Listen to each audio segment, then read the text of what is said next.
For the thousands in attendance and the millions watching around the world, we are live and amplified. So let's get ready to podcast. Fire it up.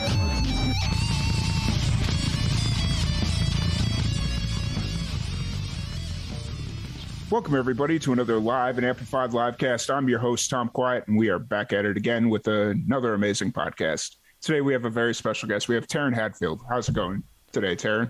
Good. How are you? Doing pretty good. I almost called you Taryn Seattle, and I know you're trying to, because that's how I was introduced to you. And so it's that weird thing where it's like, how I'm introduced is how I know you. So totally. But anyways, excited to have you on. This is your first podcast with us. I think we've kind of come to the consensus of we did some live streaming together back at the beginning of the pandemic, and it's been a long road since then.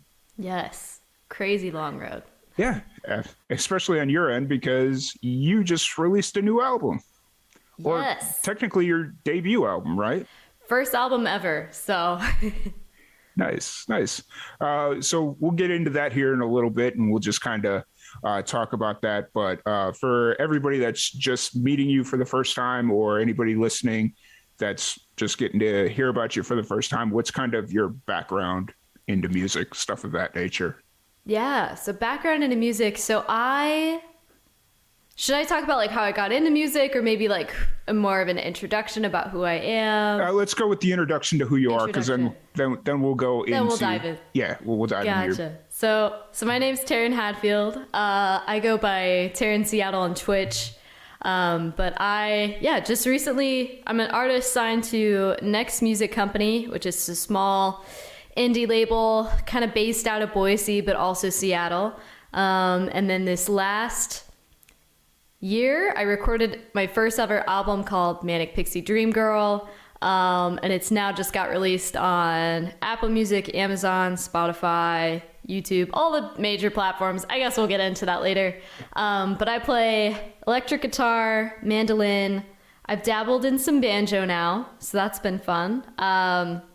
And most of the music that I play, I write my own songs, and most of the music I play, I could describe it as indie, retro rock, I would guess, something of that nature.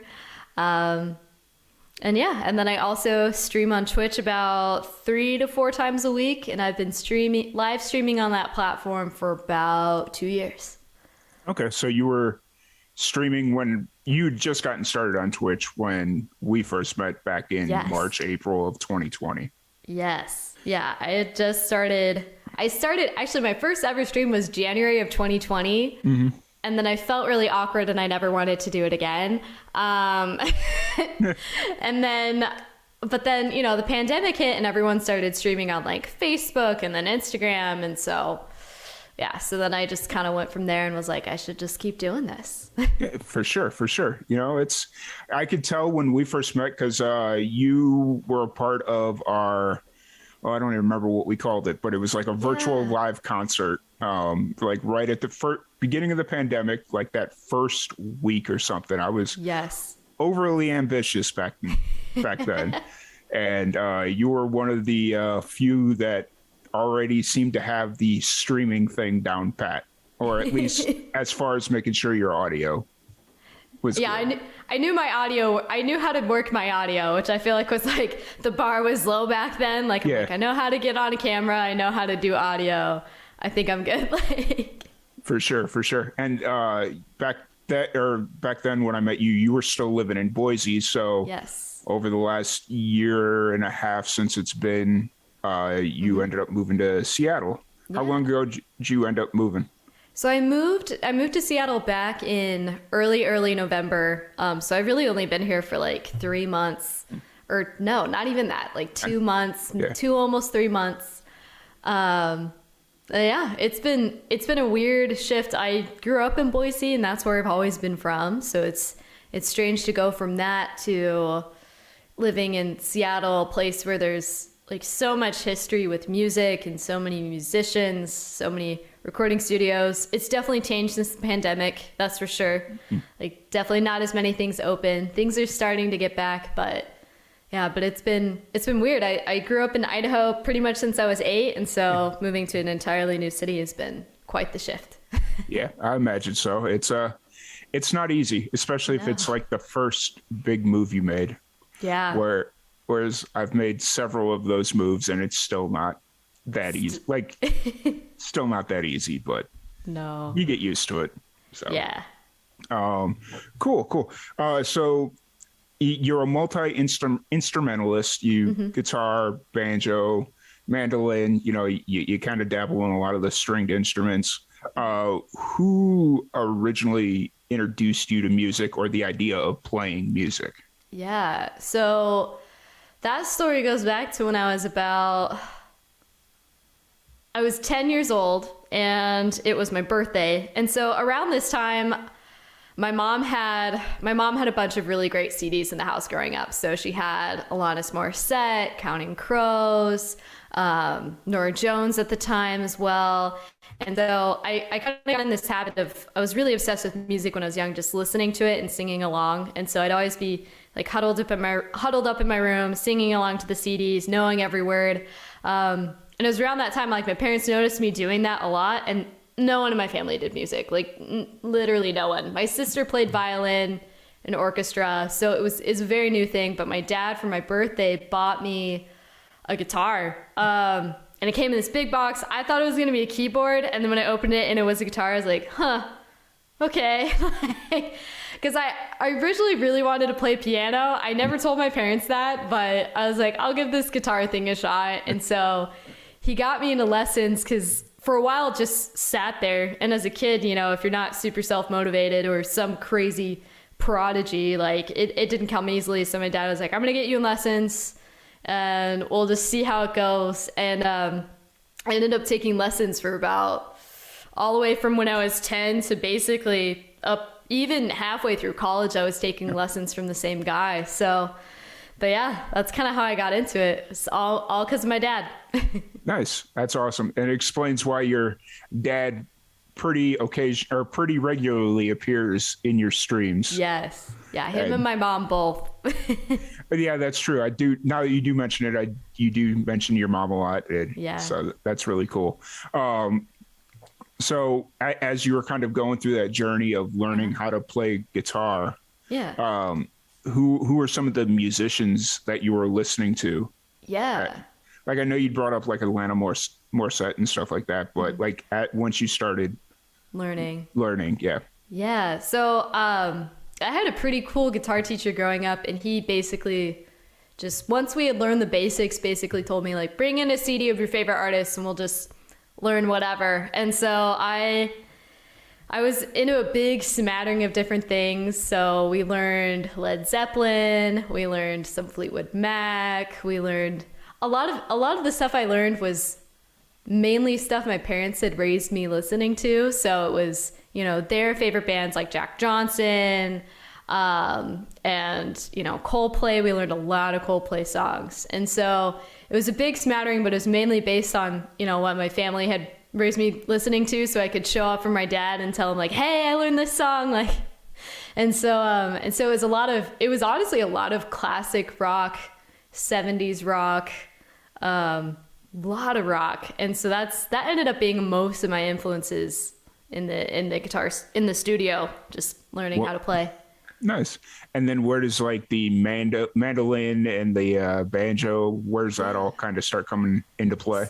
So the banjo, the mandolin, so I had been playing guitar for, you know, a while at that point. And then it was about, I want to say 2 or 3 years ago, my dad, it's always my dad, it's so funny. He found a mandolin on Craigslist. And at the time I had moved back from college and I had very little to do. And my parents were like, she needs to get more to do with her free time. And so my dad found this mandolin on Craigslist and said, you want to go get it? And so we drove out to the lady who had it, and her house was like way out in the middle of nowhere. And we picked it up, and I don't know, it was just always an instrument that really intrigued me. And so I started playing that, and I grew to really love it. And then the banjo, Actually, my boyfriend got it for me for my birthday because he was like, oh, well, if you're good at mandolin, that must mean you're probably going to be good at banjo. And so he had been scoping like Craigslist or maybe it was Facebook Marketplace and found a used one that was like all black, looked super cool. And then it was in the same tuning as the mandolin.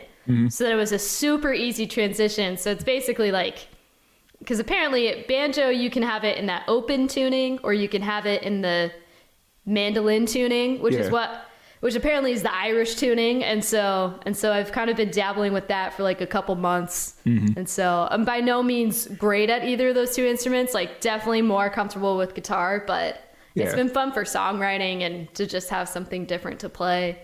So, because I remember when you were on both of our live streams that we did in 2020. You broke out the mandolin, and I thought that was really cool.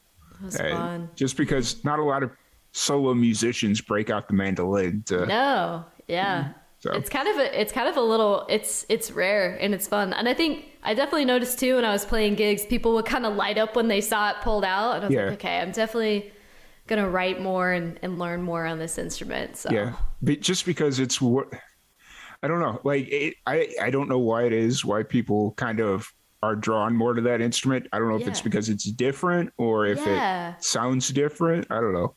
So questions to be asked and answered. Questions to ponder. Yes, and then of course you've got the new star of your streams is the Mandocaster. The Mandocaster, yes, it's hanging up back there.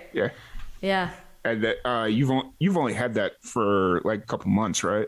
I maybe it was a month, maybe it's been a year. Maybe it's probably been it's been less than a year. I bought it this last year, but I found it at an old music store because I love going to independent music stores because they have the greatest like used stuff, and so I saw that sitting on a wall and I asked the guy, I was like, is that a mandolin? Because it looks weird. It looks like a tiny baby electric guitar, but it has 5 strings. And so I was like, what is that? And he's like, oh, it's a Mandocaster. And this guy, it's called, the store's called 12th Fret Music in Boise. And it's just full of the funnest stuff. And the guy who owns it is awesome. And he always loves to geek out with me. And so he's like, you got to play it. And so he got it out for me and like plugged it in. I really fell in love with it very, very fast. It's just cool instrument. All the offshoot instruments that are out there are really interesting and fun. I went to a music festival right before the pandemic hit, and some guy was playing a bass uke. What? Yeah.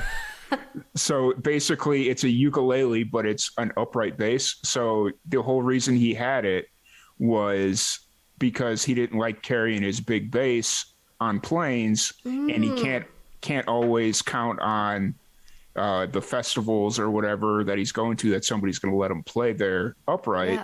So he's like, I just bought this thing, and if I have to use it, I will, but I don't like using it because it's like really weird to play, just because it's so small. But he played it, and interesting stuff. So, that is so funny. I'm gonna have to look that up later.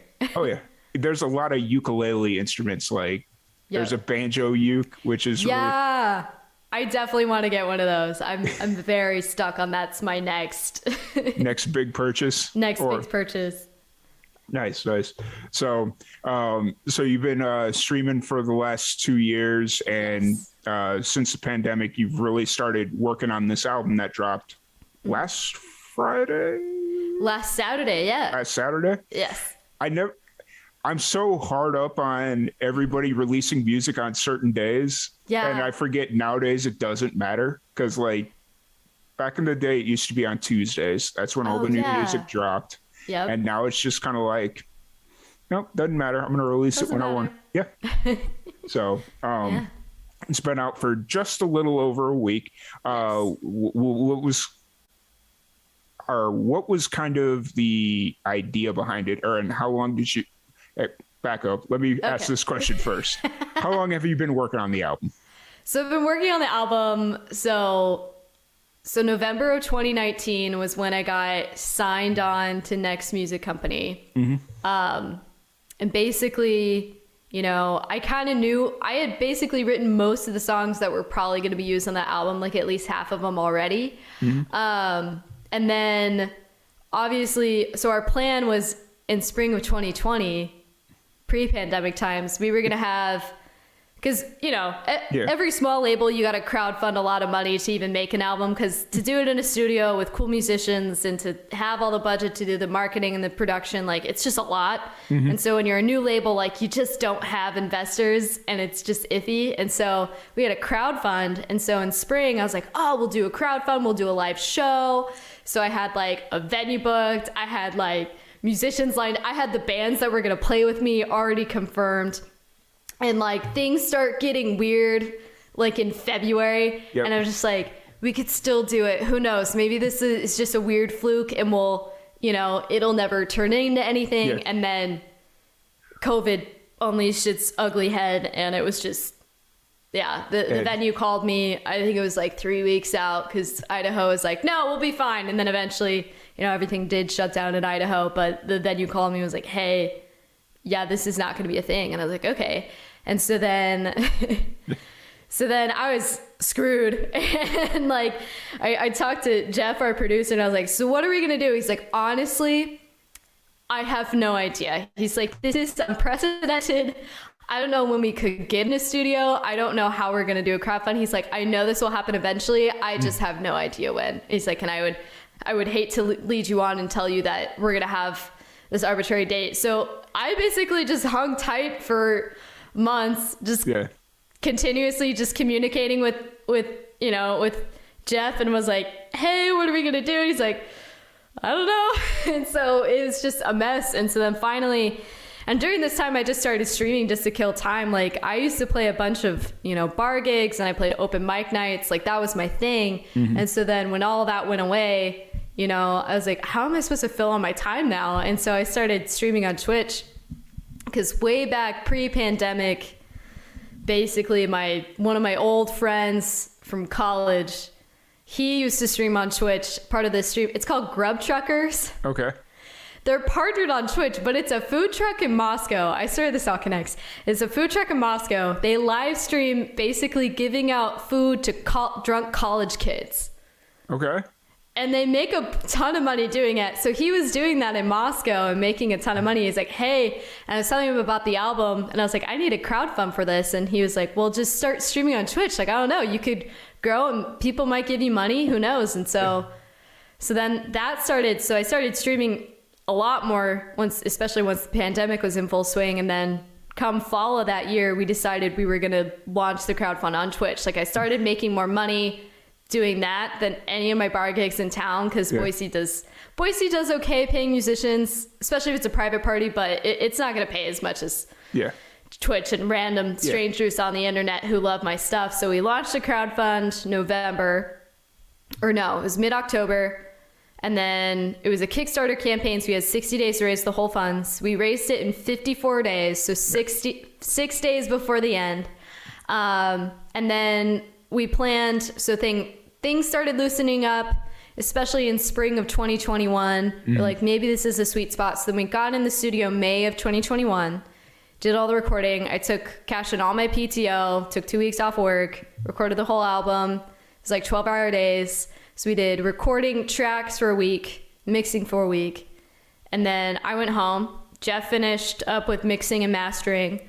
Then we had everything all planned for marketing wise this last fall. And then finally we were able to release a story and sound video as like a single a month before, and then we released it that Saturday. So it's been a long process, like 2 years, like a lot of time.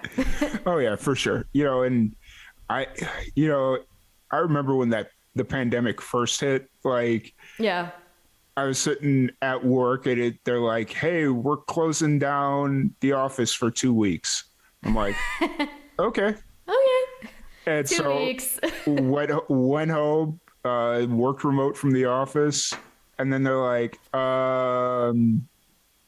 we don't know. Just stay home. And I'm like, we don't know when you're coming back. No idea. Like, yep, pretty much. And then like when I knew it was for real, was when South by got canceled, because that was like in 2020. That was my first year here in Texas. And I had a bunch of musician friends that were going to be traveling right through Waco, where I live, going to Austin. I was like, oh, hey, when you come through, stop by. We'll do podcast, we'll do something. Oh, yeah, that sounds great. One by one, over the course of a week, it was like, God. not coming. And I'm like, cool. And then I started streaming on Zoom and doing the live podcast that way. Nice. So I can't believe it. Relate. Yeah, I can't believe it took me 2 years to figure out about Twitch and be like, oh, we should be doing this on Twitch. Yeah. But I think Twitch is fun. 2 years ago, it was one of those deals where it's like still very video game heavy. And I mean, it's still very video game heavy. Like 100%. Every time I go on Twitch, it's like, hey, somebody's streaming Call of Duty. Go watch. Yep. Go watch. And I'm like, nah. And so it's still video game heavy, but there's definitely for sure a music community out there, and it's awesome. I really enjoy it. So the cool thing about Twitch is like, I think so at least their corporate team has realized that music's really been growing, and they've gotten some really cool musicians on there. And so they did this thing, and I was actually a part of it. They're doing this thing now where on that front page, so when you go to like twitch.tv, that immediate first carousel, they started hosting musicians on there to like promote people to watch. And so I was on it for like, I think it was like 8 weeks. They reached out and they're like, hey, we're trying to, feature more musicians on the platform. Do you want to be a part of this? And I was like, yeah, I will get free publicity any time of the day. And so we were on the front page when we did the album release show, and I was like, that is so lucky. Like, that is seriously so lucky. Nice. Oh my gosh. That's awesome. But it's cool that they recognize that now. It's like they're really pushing the music thing, and especially with their partnership with Amazon Music, that's become big for them. So it's cool to see that. Yeah, really for sure. Cool. For sure. And, back at the beginning of the pandemic, which is something that you were on originally, we had this thing called the Jam Session. Yeah. And where it was basically the podcast, but that you played live music. So it's like, you play a song, we talk about it, and it's really cool. And we started doing that right before the pandemic hit. Like in January, we had recorded a bunch of episodes, and then we started releasing in like February. And then the pandemic hits, and we're 6 episodes in, and it's like, well, what do we do? And then we started doing and we reached out doing the virtual live concert, and I think you were one of them. Yep. And we had a few other people that did a few virtually. Wasn't the best thing in the world we did, but it was fun. It was one of those things where it ended up working, and YouTube got mad at us, like very mad at us. Really? Was it YouTube or Facebook? Yeah, one of them got very mad at us about that. I'm like, interesting. Oh, that sucks. So well, it's interesting too. I feel like, because I saw a lot of people streaming on like Facebook, and then a lot of people streaming on YouTube. But I think like that's the interesting thing is those platforms weren't like set. Like anytime I saw someone go live on Facebook, I was like, huh. But like, and I feel like it's because those platforms that wasn't expected for the platforms. Like people didn't expect, I'm going to watch someone do stuff live. But I think that's where Twitch kind of had the upper hand, was like the platform was built for that. So then now, and it's like, that is for live content. So now all the other platforms, it's interesting, they're all now trying to pivot and be like, but we also could do live. Like I know TikTok's trying to do a whole live streaming thing, which I feel like out of any of the platforms, I'm like, they would probably be the most successful just because they have that younger crowd. But I do feel like Twitch definitely has a leg up, at least for right now. Well, because it's crazy. Twitch is pretty much set up at this point where if you want to, you could set it up on your TV and watch it like a regular TV like show. Like a TV show. Like you can't, I mean, you could probably do it on Facebook, but maybe, but other than that, it's like Twitch, you could put it up on your show and watch it like a TV show, and you're pretty much good to go. Yeah. I know that like cross device ability with Twitch has been super cool, because all the other apps are really just mobile based. Sorry, my marketing is coming out right now, but like they're usually mobile based, so it's interesting that like but anyway, I can talk about that forever, but no, it's all good. I'm a marketing. I do marketing too, so I'm in that world as well. Yeah. So, but going back to the album a little bit, how long or how many? One thing that I've really been interested in talking to musicians about is the songs that didn't make the album. How many songs didn't make the album? A lot. So I had 11 songs on the album, and then I have like at least 34, maybe 36 originals now that like just didn't fit into the storyline and didn't fit into the style. It was too much of a big like shift. Yeah. I mean, the album itself is already really eclectic, so then if you threw in other songs, it was just really not going to fit together. Yeah. But there's a lot that just didn't make it on there. And then there's even more originals that I hate that I've written that I never want to see the light of day, but I write them because I need to. And so it's just like, yeah, a lot of them didn't see the light of day, but. Gotcha. So you write the songs even if you don't like them just to get them out of your head? Is that kind of what it is? Yeah. And I've definitely, now I've back when I was first writing songs when I was in middle school or high school, there's a lot of songs I wrote that I just I wrote and then I abandoned them. Yeah. Like little poor orphan children songs. Yeah. And like, but now it's like, now I've decided, okay, when I write a song, I'm going to commit to it. And so now I've kind of gotten in this rhythm where I write about a song a month. Unless I have crazy inspiration and I end up writing 3, which very rarely happens. But now I write a song a month and I give myself, like a week or 2 to just get the bare bones of it done. And then I just kind of sit with it for a month and just see what it does. And I don't write anything down. I don't record anything. I just kind of let the song settle into whatever it needs to be. So now I definitely write way more songs that I like and that that I just won't abandon. Like all the songs that I've written past college, I've just decided I was going to finish and see through. So now all those I play on Twitch, which is an extra motivation to like, yes, you still need to play these. Like, yeah. Well, and you always need those songs that are maybe not strictly live songs, but you need to give people a reason to come check out your live streams or check out your live shows.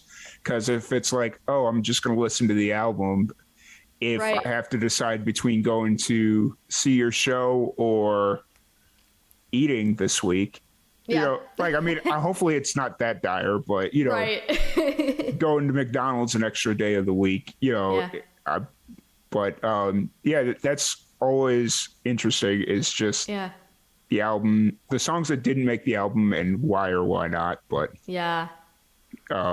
so Manic Pixie Dream Girl out now. You've been working on it for about 2.5 solid years. We'll give it two and a half solid years.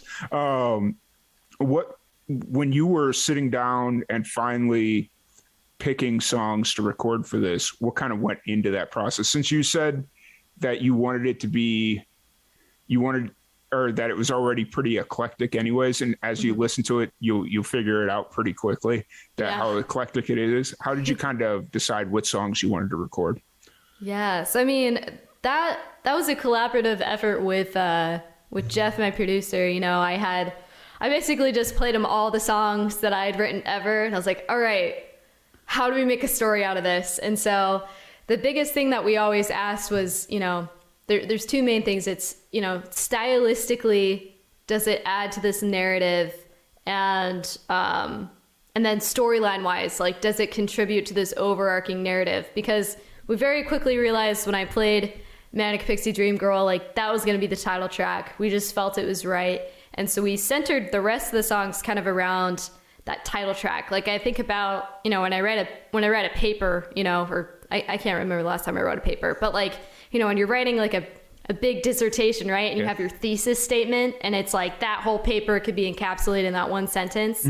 That's what a title track is to an album. So for us, like Manic Pixie Dream Girl was our thesis statement, like our overall summary. And it's like, okay, what other songs contribute to that? Like what's the story before and the rising action and the climax of the album and then the, falling action, how do we fit this around this storyline? And so that's a lot of what it was just figuring out, okay, how can we write a story around this idea? And so there were definitely songs that contributed to it and definitely made a clear connection. Like, oh, this is like the opening scene of the movie, and this song is like the conflict and this really stressful part of the movie, and this is kind of like the ending resolution song, and leading into something else. And so we definitely just try to fit it around there. That was a lot of that process.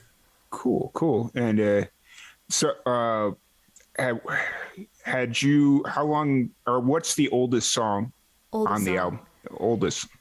Yeah. So the oldest song was Ghosts, which I believe is I can't remember which track it is, but I actually wrote Ghosts like it was after my freshman year of college, and I basically had to move back to my hometown, and I was heartbroken because I had my first major heartbreak, and I needed to write songs about it. And so I had that song just always on a back burner. Like, it was one of the few songs during that time period I actually enjoyed.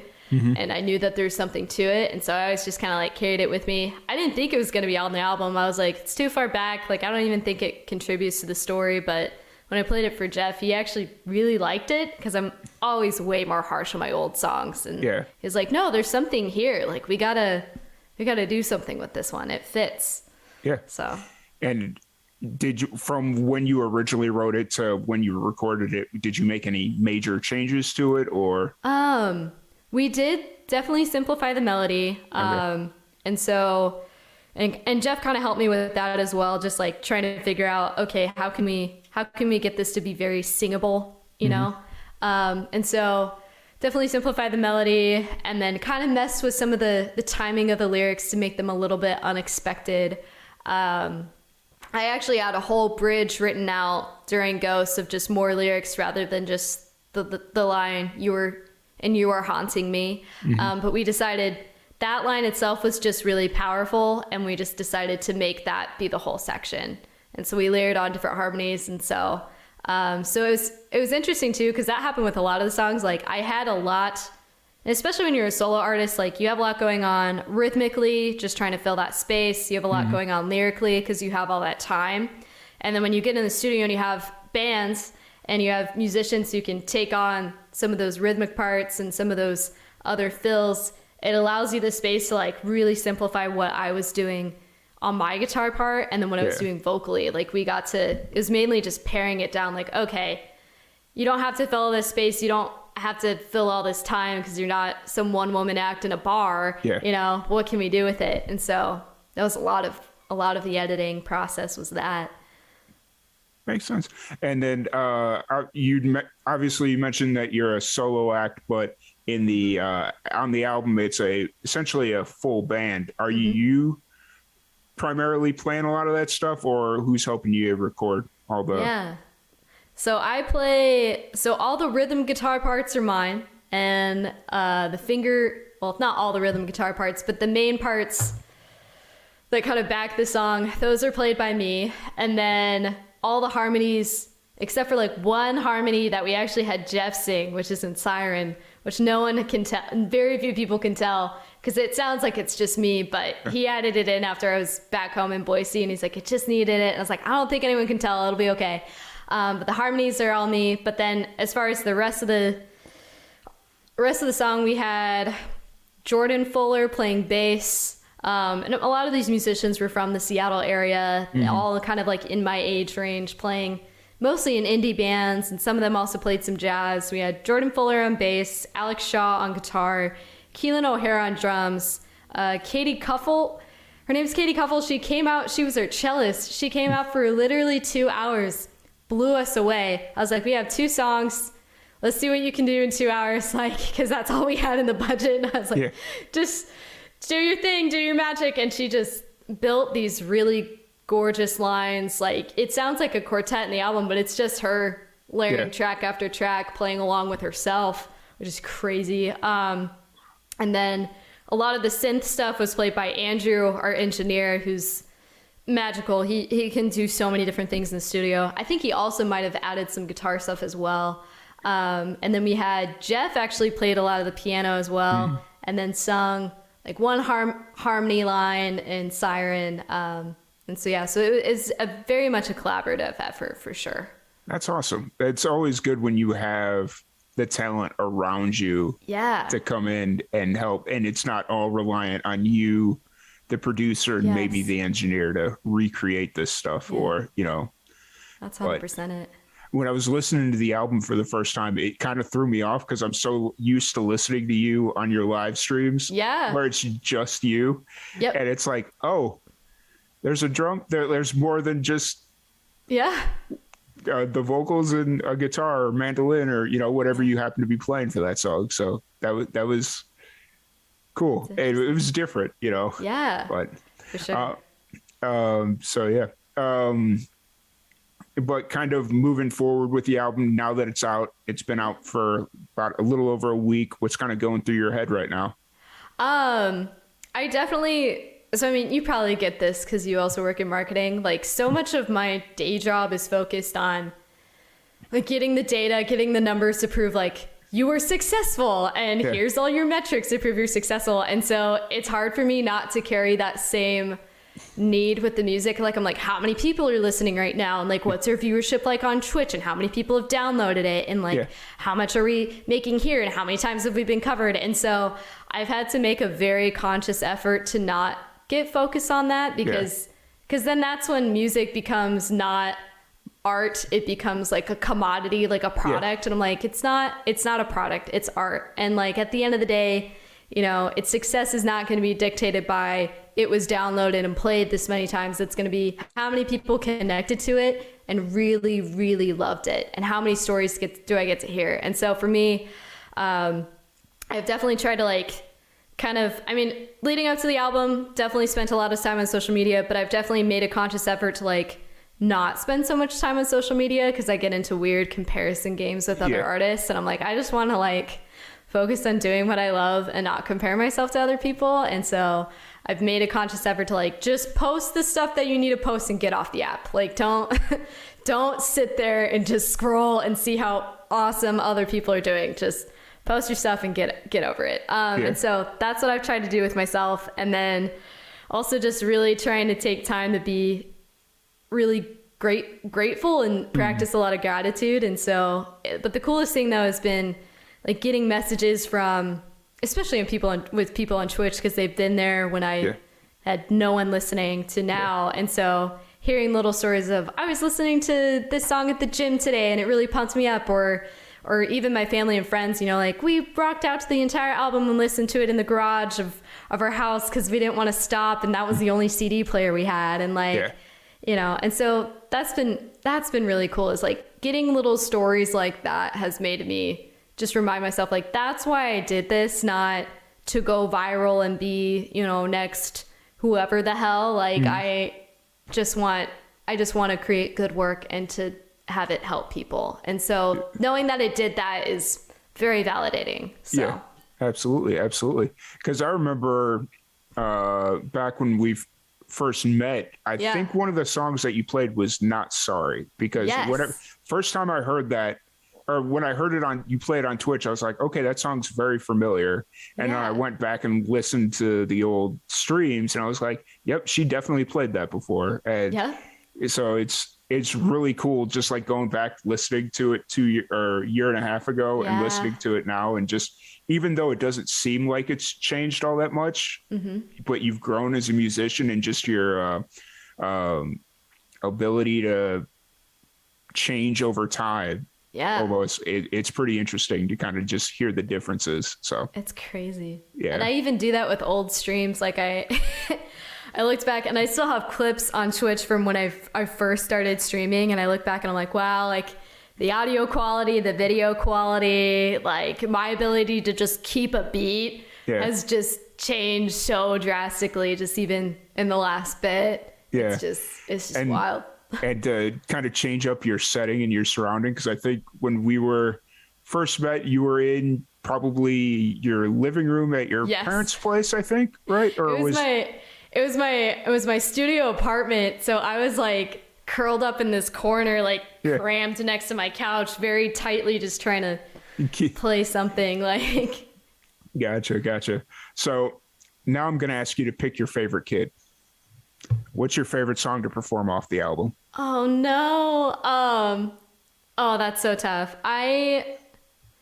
Because I love them all, and I love them all in a different way. It is like picking your favorite kid, because they feel like I don't have kids. I don't even have pets, but I imagine like releasing them is kind of how parents probably feel when their kids move out of the house. Like you're really worried and you're hoping they're doing okay. And you love them all in a different way. But I'd say it's a tie between Siren and Manic Pixie Dream Girl, which I feel like is good. Like I've narrowed it down to two, but Manic Pixie Dream Girl, I mean, I love playing that one because that's the one that everyone knows on the stream. Like people know the lyrics, you know, and it gets everyone pumped up. And then, you know, on stream, I do the whole like sing along version where people can put in their own ideas for the last line. And it's a fun song. It's definitely, you know, it stands out on the album. It's got this 80s, you know, new wave, Tears for Fears, Duran Duran-esque vibe. So it feels very nostalgic. Like it feels like something that would have been played in a John Hughes movie. You know, and so I love it for that reason. But then I also love Siren because I feel like there's something that happens with Siren when I do play it, you know, especially in a live setting, like in a real, you know, like bar, like not just on stream.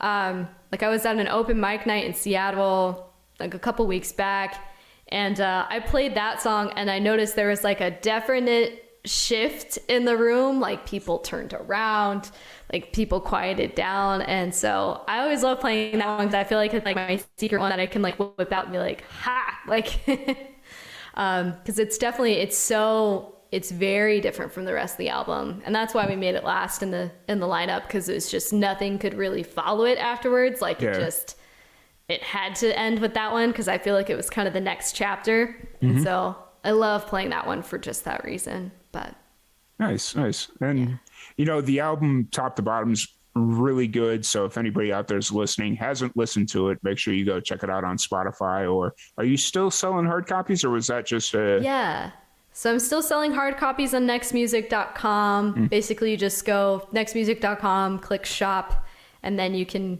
click on mine. And we'll be selling those for, you know, forever. I think we're still selling signed ones too. And then I'm also on Amazon Music, Apple Music. I'm apparently also on YouTube, so that's cool. I guess that was part of the distribution thing. And Bandcamp as well. And then obviously Spotify. Are you on Napster? I hear Napster's the big one, or not the big one. Like supposedly, that's always like the throw-in one when you go sign these distribution deals. I bet it's on Napster. You get like Spotify, iTunes, and then they have a couple of the throw-in ones where it's like Napster and maybe Deezer or something. Deezer. I know it's on Pandora as well. iHeartRadio. The usual ones. Yeah, for sure. But, you know, every time somebody brings up Napster, it's like, man, those were the days. It's interesting. But given now that the industry that we're in, it's like, I still miss Napster so much. Yeah. But anyways, no, that's awesome. So kind of, you said that Siren was kind of like that song that alludes to the next chapter. Obviously, it's too early to be talking about another album, but are you actively writing right now, or where are you kind of at creatively? Yeah, so definitely still writing. And I think it's just because it's become so much of a daily rhythm for me to like write and to practice. So that's still definitely something I'm doing. But yeah, definitely, you know, it depends on how well this album does and if we make enough money to do a next one, or maybe we launch another crowdfund and just do the same thing. But I definitely want to release another one, especially because, you know, I have 24 other originals that don't have a home yet. So I was like, well, at least like right now we have enough for another one. So I definitely would love to continue the process if I have the means and the opportunities to do so. So yeah, absolutely. You know, that's always the hope, is to keep the recording process going. And as the pandemic seems to maybe be subsiding, I hope, I don't know. Hopefully. You never know. We always say that, and then like another variant comes up, or like city shut down. It's cool. Oh, it's wild. It's so wild. How's the like obviously you mentioned you're still streaming on Twitch 3 to 4 times a week, but what's the live shows? Live shows, I haven't done much. Seattle's in a very weird spot pandemic wise, so it's like it's definitely harder to get shows than it has been. But I've heard from a lot of artists here that the way to do it and the way to make connections is just go to open mic nights. And there's like a handful of them that everyone goes to. And so just making connections there. Cause I mean, it's, you're in tight competition right now. Cause there's few venues that are doing shows. And then, and then you still have all the artists here who are needing to make a living. So you're competing a lot against a lot of people. So I was like, you know what, I'm just going to focus on Twitch because that's pretty solid. And then keep going to open mic nights and make connections and just be like, hey, if you need an opener, like I'm here, I got you. Like, and just, that's what I did in Boise. And I was like, I'll just do the same thing, Yeah. Just keep making your connections. And one day somebody will be like, hey, I need a opener. Yeah. Or I need somebody to fill 2 hours or, whatever it is. So that's especially when you've got the Twitch thing that's going really well. And then you're not a full-time musician, right? You're still working on the... Yeah, still got a daytime job for sure. And the fact that you have that, it's like, I'm sure you'd love to be doing music full time, but at the moment you're not exactly hurting. I don't. Yeah. I'm doing okay. But then again, I'm sure Seattle's not cheap to live in either. No, definitely not. Yeah. I don't regret not moving there back like 4 years ago. Yeah. It's definitely... Yeah, things have gotten better. I mean, it's funny too, because everyone's like, "Oh, Seattle's so expensive." But then I think back to Boise, and Boise got crazy expensive the last year I was there. Like houses now in Boise, or at least $500K plus, starting out. Doesn't matter where you're at in town. Apartments rent is, if you're looking for a 1-bedroom, it's anywhere from $1,000 a month to $1,500 plus, depending on where you're at. So it's like, when I was looking at it, because I knew eventually I was going to have to move out of the studio apartment because, again, it was my parents' property. They cut me a deal. Yeah. I was like, cool. And, so I knew I was going to have to move it out eventually to, be a fully formed adult. But it just, I was looking around. I was like, it's garbage prices. I was like, I might as well move to Seattle if it's going to be the same. Like, and try out a new city and a place with more of a music scene, So it's, How far of a drive is it from Boise to Seattle? It's about 7.5 hours. Okay, not bad. So I mean, you can definitely do it as a weekend trip. Flights round trip. You can usually sometimes score like a round trip flight from anywhere from 120 to 150. Oh wow, okay. So I was like, that's almost as much as I'd spend on gas, like both ways. So I definitely come home as much as I can because nice. It's not that hard. No, it really isn't, and Boise's a pretty big enough city that you can get to pretty easily. It's not like you're in name any small city with a regional airport where you got to take like American Eagle. You got to take American Eagle or something. So it's I understand. Like when I lived out in Roswell, that's how it was. Just to go see my parents or my family for anything, I had to take American Eagle out of Roswell to Dallas. What? And then Dallas to, if I was going up to Chicago or down to Florida, wherever I was going, Yeah. And usually the layover time in Dallas was like 45 minutes. So I only had 45 minutes to get from like Terminal 5 to Terminal 2. Oh, and it's like, it's tight. Oh, it was tight all the way around. And it was just like, I'm good. I think. Yeah. And then I just started driving everywhere. Yeah. So it is what it is. Cool. So kind of outside of music, now that you've got the album out and you're doing really well on the Twitch streams, and what does Taryn do when you need to like decompress, get away from work, get away from Twitch, music, all that stuff? It's sad because like my decompression is still to just play. But it's, yeah, so I definitely, I definitely play music to just process. There's a lot of times I spend down here just by myself, not live streaming or anything, just to jam out and practice, learning new songs or just writing, that's a big thing. Outside of that, I also really big into like hiking and being outside. And so, and Seattle's gorgeous because it has so many beautiful parks. And so this last weekend, my boyfriend and I drove out to, it's like some beach just down the way, like down in like Ballard. And we just got to walk out there and be near the water, see the mountains. It was actually sunny, which was crazy. And then there's, again, like so many parks nearby. So I just love going for walks. That's my biggest thing. If I can go for a walk and like listen to music while I'm walking, that's huge. I also love to work out. I work out at, it's called Orange Theory Fitness. Yep. And they got a couple different gyms all over Seattle, and they had some in Idaho too. So definitely go to that, and just release all my energy. And, it's like, it's a cheesy, well, it's not cheesy. It's actually a lot of fun, but it's like a high interval intensity training workout. So you do like crazy fast things on one station, and then you like run over to the next station, do other crazy stuff. So it's almost like cross training type. Yeah, like cross training. So then that's been good. And then obviously I'm very close with my family.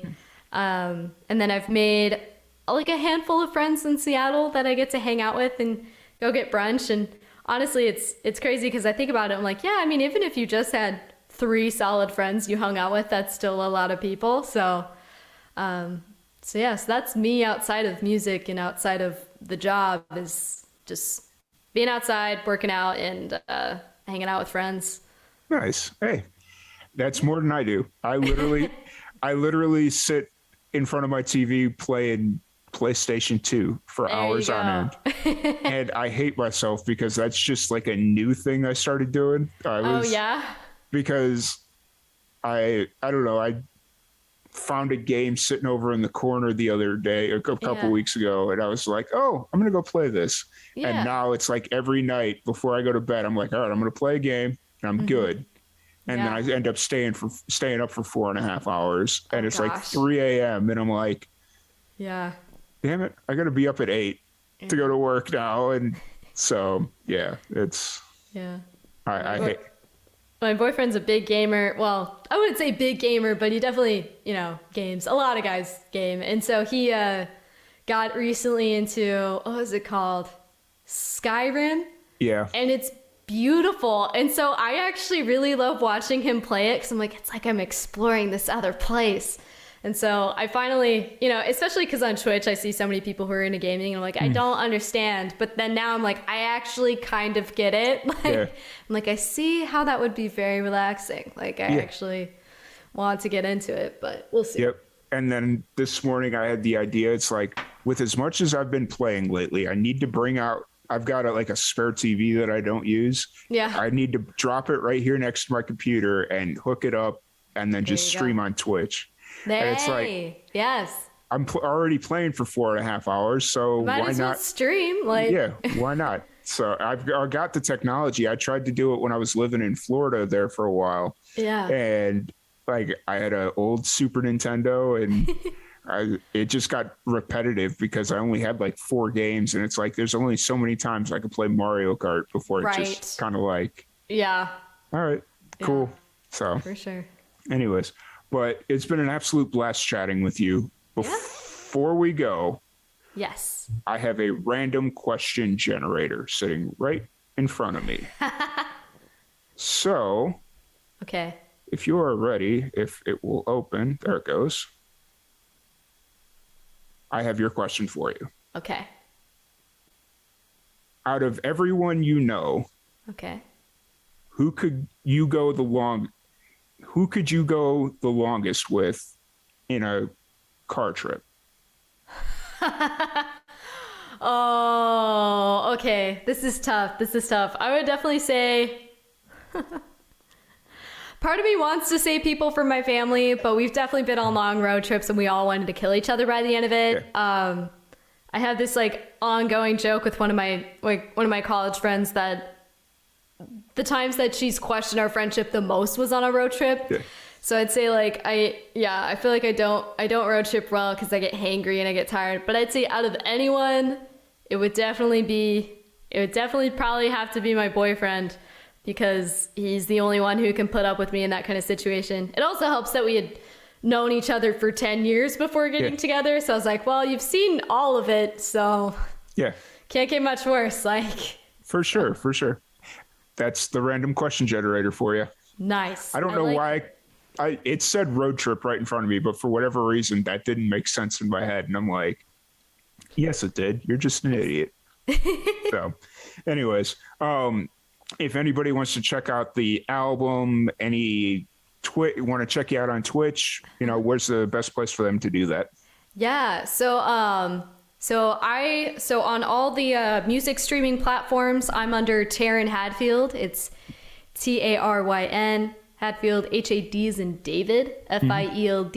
And so I'm on Spotify, YouTube, Apple Music, Bandcamp. Those are pretty much the main 4, I would guess. And so feel free in Spotify, obviously. So if you do a quick search, I'll be there, because there's very few Taryn Hadfields, which I look down in that department. Yeah. On Twitch, I go by Taryn Seattle.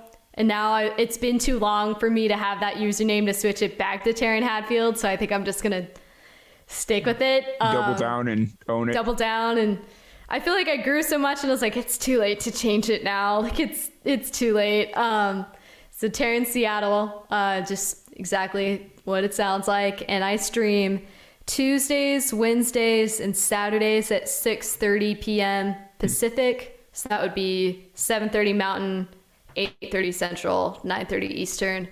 I've gotten really used to saying that. But I stream on there for anywhere from like 2 to 3 hours. And on there I play originals and covers. And sometimes we do Friday streams. But those are the usual times. Those are places. And then I have obviously Facebook and Instagram. And they're both under Taryn Hadfield. So try to make it as easy as possible for people to find me. So... Nice. Yeah. And then on your Twitch streams, you also do live learns, which is a really cool thing. It's been fun. What was the hardest song you had to try and learn live on Twitch? Oh God, there's so many. There's so many songs that I feel like people stop. Or what was the most random song? Most random song? What was it called? We did Hot Stuff. And it's this old 70s disco tune. I don't know who it's by, but... And then everyone really liked it. They're like, you have to add it onto the song list. And I had it added for a little bit, and then I took it off. I eventually took it off. I was like, I can't do this anymore. Can't do it. Was it one of those songs that people were going to search for every time you were online? It was, I think there was just like 2 culprits in the stream who were like, we want her to play this all the time. And then I got really sick of it. And I was like, you guys need to stop. Like, this is not my thing. And so... yeah, I don't do 70s disco. Well, I can do 70s rock, like no problem. But but that anything that's R&B. Oh, the other song that I did that was terrible was it was Mariah Carey's. It was during Christmas. It was Mariah Carey's "All I Want for Christmas Is You." And I was garbage. I was literally garbage at the song. My pitch was awful. I couldn't get any of the timing right. I just don't sing R&B. I'm just bad at singing R&B. I'll admit it. Gotcha. I will say though, my favorite is when you do the Pokemon theme song. Yeah, that's a crowd favorite, and I didn't watch much Pokemon growing up, so I'm stoked that people like it. Like I think the reason I like it is it's just such a random song that you don't see a lot of people doing, or anybody doing really. But it's just different. Like, especially when you start watching a lot of streamers and it's like, oh, okay, everybody can play like the same 20, like there's a set of 20 songs that almost everyone plays as far as covers. And then once you start digging deeper and you see, oh, she does this or these covers, that's really cool. And then you just start digging in deeper. And I think that's where kind of the Pokemon theme song sits. So I really dig it. But once again, thank you so much for sitting down and chatting with us. This was our 3rd stream on Twitch. We're getting somewhere. We're making it work. And as the year goes on, we'll start doing different things. It'll be the podcast and a couple other things that we're working on. So really excited about it. Glad that I woke up and said, hey, Twitch sounds like a great idea. So Yes. really excited. And I do want to thank you for being one of the first musicians to be like, Totally. hey, Twitch, that's a good idea. So yeah.